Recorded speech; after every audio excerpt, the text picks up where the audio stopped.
Douglas TBD Devastator. The TBD Devastator was already outdated when war began, too slow, too exposed, and almost defenseless on torpedo runs. Pilots knew it was a liability, but flew it because nothing better was ready. Morale in torpedo squadrons was quietly grim. After Midway, where entire squadrons were wiped out in minutes, the Navy pulled it from frontline duty immediately and never looked back. Brewster F2A Buffalo. The Buffalo started with some promise, but was progressively overloaded with equipment until it flew heavy and handled worse. Against the Zero, it could not compete from any angle. Slower, outclimbed, outturned at every pass. Pilots tried every tactic and found none that worked long enough to matter. It was removed from frontline use quietly, and most pilots were simply relieved when something better arrived. Mitsubishi A6M Zero. The Zero was extraordinary in 1941. Light, fast, and more maneuverable than anything it faced. That performance came at a cost. No armor, no self-sealing tanks, and a single bullet in the wrong place ended pilot and flight together. As Japan lost its best aviators, the Zero's fragility became catastrophic. By the war's final years, it was obsolete, and many of those aircraft ended as kamikazes. Messerschmitt Mitsubishi at 163 Komet. The Me-163 was the fastest aircraft of the war and one of the most dangerous to its own pilots. Its rocket fuel was so reactive that hard landings could cause explosions before anyone could escape. After the engine burned out, the Komet glided home unpowered while enemy fighters waited above, knowing exactly what was coming. It shot down some bombers. It also killed a significant number of its own crew. Heinkel HE-162 Volksjäger. The HE-162 was built in desperate haste, and the results showed. Wooden airframe sections bonded with unstable glue would simply detach mid-flight. The engine flamed out during aggressive maneuvering, making combat risky without even accounting for the enemy. Inexperienced young pilots were handed this unforgiving machine as the Luftwaffe's veterans were already gone. It was more dangerous to its own pilots than to its enemies. Lockheed P-38 Lightning. P-38s had a terrifying flaw. In high-speed dives, the controls stopped responding entirely while the ground kept approaching.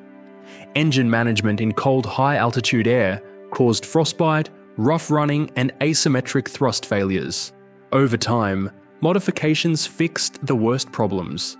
In the Pacific, where range mattered most, the P-38 became exceptional, but early crews paid the full cost of learning what later crews benefited from. Blackburn Botha.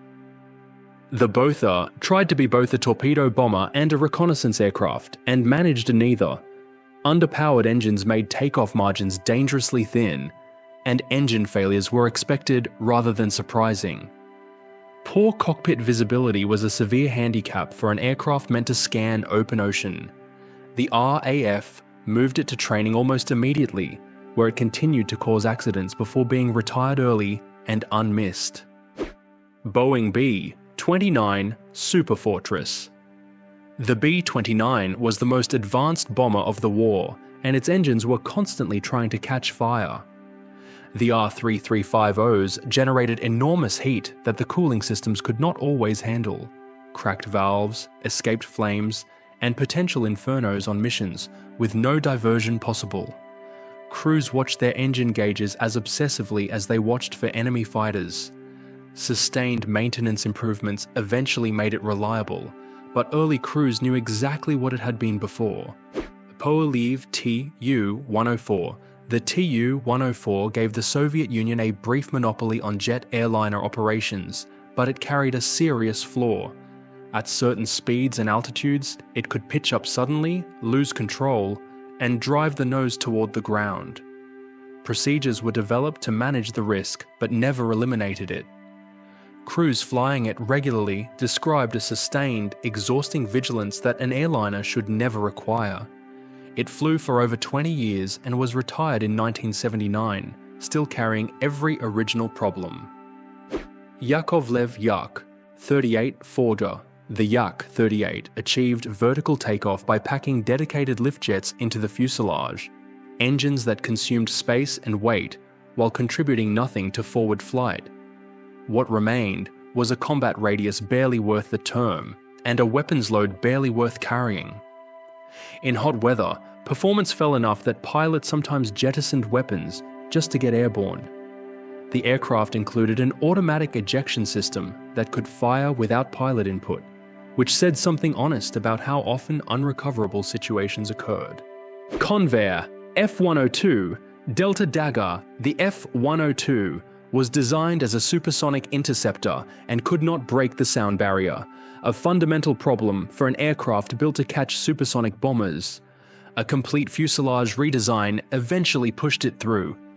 The fixed version flew, but low-speed handling remained awkward, landing speeds were uncomfortably high, and the fire control system was unreliable. Pilots flew it because it was available, not because it inspired confidence. Convair All-VEP 106 Delta Dart. The F-106 was fast and responsive at altitude, exactly the interceptor it was designed to be. At lower speeds, approaching a runway, it demanded absolute precision with almost no margin for correction. Pilots described the approach as an exercise in getting everything exactly right every time, with no tolerance for the small errors other aircraft absorbed easily. Experienced pilots respected it. Most also described flying it as quietly exhausting. Vought F-7U Cutlass. The Cutlass had underpowered engines that made the go-around option on carrier approaches unreliable. Once on final approach, most pilots understood they were committed. The cockpit sat high enough that visibility during the most critical landing moments was poor, and the aircraft's nose-high attitude at low speed made seeing the deck harder still. Accidents accumulated steadily. After barely 7 years in service, it was retired, and the pilots who flew it were not sorry. Grumman F-11 Tiger.